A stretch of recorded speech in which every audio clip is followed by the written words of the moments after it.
This is one of those situations where I believe there are two competing truths. It is true that people work too hard for too little. No one contests that. It is true that there is income inequality that is morally unacceptable. That is true too. It is true that we are an expensive place to live. That is true. And it is also true that if we do this at a pace that has been proposed, we will harm small businesses, and there's enough indication to indicate that we may harm the very people that we're trying to help. Those are two competing truths. And I believe our fundamental responsibility is how we harmonize those two competing truths. I am committed to getting to $15 an hour.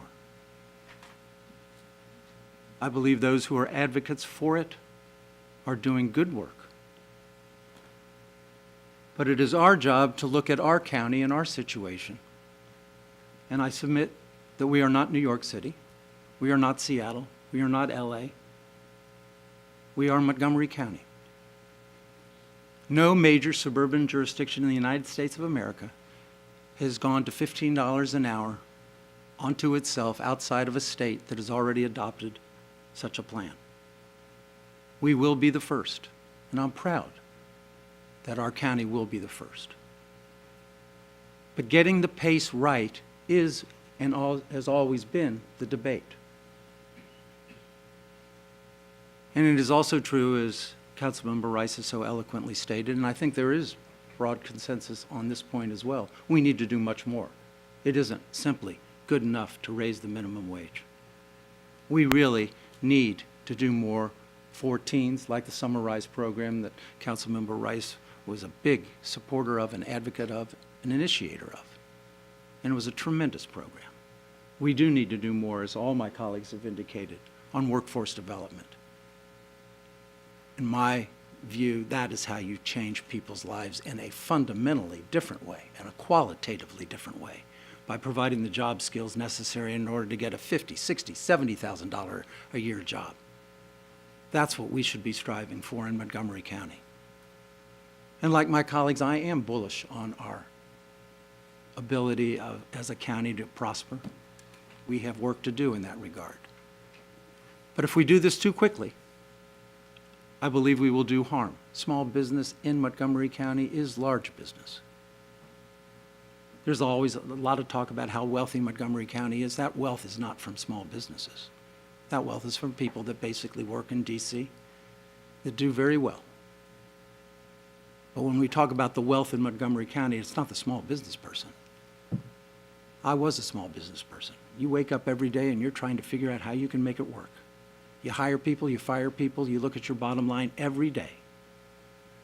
And there's enough indication to submit that if we do this too quickly, small businesses will be left with no recourse other than to reduce hours, reduce benefits, lay off people.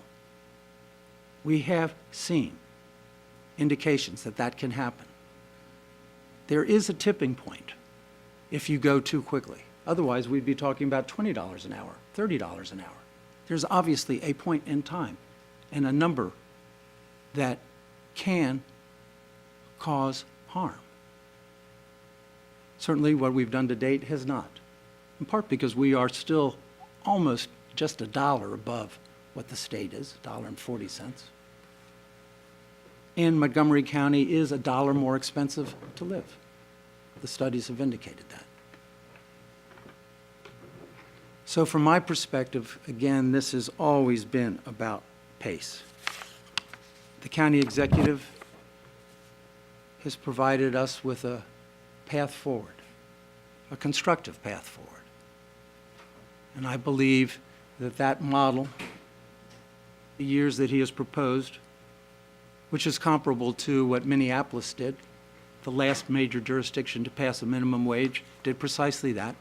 22 for large business, 24 for small business. I believe that's the right path, the right pace for Montgomery County. And I so move the county executive's proposal for making it 22 for larger businesses, 24 for small businesses, and defining the businesses as 50, not 25.